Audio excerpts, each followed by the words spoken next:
And the most popular symbol of all, the thing that is revered like a god, the Christmas tree. It was made popular by the Germanic Celts, also in honor of winter solstice. It was said that the evergreen brought luck and fertility because it too stays green year-round. They would decorate it with bread and fruit, dolls, guns, and jewelry, and fill it with candles to usher in the return of their sun god. So we can attribute the modern-day ornaments to those Germanic Celts, who, by the way, later invented the glass blower to create today's versions. Today, the whole family goes out to choose the perfect tree. You bring it home and put it in the perfect spot, most of the time in front of a window where passers-by can view it from the street. Then you pull out all the decorations and ornaments that have sentimental meaning. Then, after the star or angel is set on top, you flick on the lights and everybody stands around gazing, oohs and ahs. But hear the word of Yahweh. Learn not the way of the heathen, and be not dismayed at the signs of heaven, for the heathen are dismayed at them. For the customs of the peoples are vain. For one cuts a tree out of the forest, the work of the hands of the workmen with the axe. They deck it with silver and with gold. They fasten it with nails and with hammers, that it move not. They are upright like the palm tree, but speak not. They must needs be born, because they cannot go. Be not afraid of them, for they cannot do evil, neither also is it in them to do good.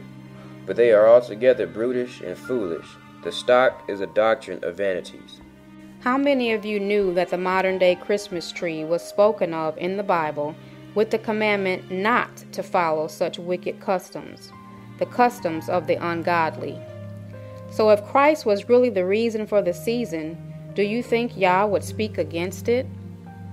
Now that we have the Christmas tree, we need gifts to put under it, right? I've always wondered how I could be honoring the birth of one person by giving a gift to someone else. How much sense does that make? The custom of exchanging gifts at Christmas time stems from an ancient Roman practice. They gave gifts to each other during Saturnalia in honor of their harvest god Saturn, and the winter solstice in honor of their god Mithra, the god of the sun, as tokens of luck in ushering back the sun god. Remember, the winter solstice is the point of time when the sun is the farthest away from the earth. Later, it became customary to give precious gifts, including clothing and objects made of gold and silver. And today, it has grown into the biggest marketing gimmick on earth. How does Christ benefit from any of this, and how is it honoring him? Poinsettias are native to Mexico. They were named after America's first ambassador to Mexico, Joel Poinsett. The Mexicans believed that the plant resembled the Star of Bethlehem. Thus, the poinsettia became associated with the Christmas season. The wreath also dates back to pagan origins. It was fastened just like the Norseman's sun wheel. The Celts would make it of holly, the evergreen symbol of luck and fertility. This wreath later became a part of the Roman Catholic tradition and was called the Advent wreath. Today, you find those sun wheels on the front doors of almost every house during this Christmas season. And you think this paganism has something to do with the Hebrew Messiah? I think not. Finally, there is caroling. Caroling began back in the ancient Celts of Germany. They sang in the streets songs of the return of their sun god.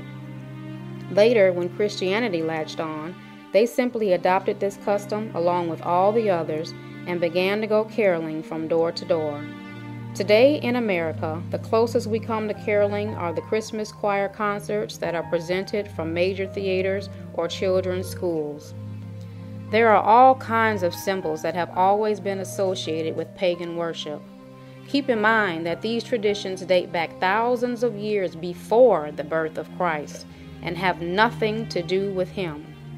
They are all customs of the worship of pagan mythological gods. Do you know what that means? It's a myth, the figment of men's imagination, something that is not real. And when the pagans and Christians formed a union, those same customs were adopted by Christianity and spread abroad.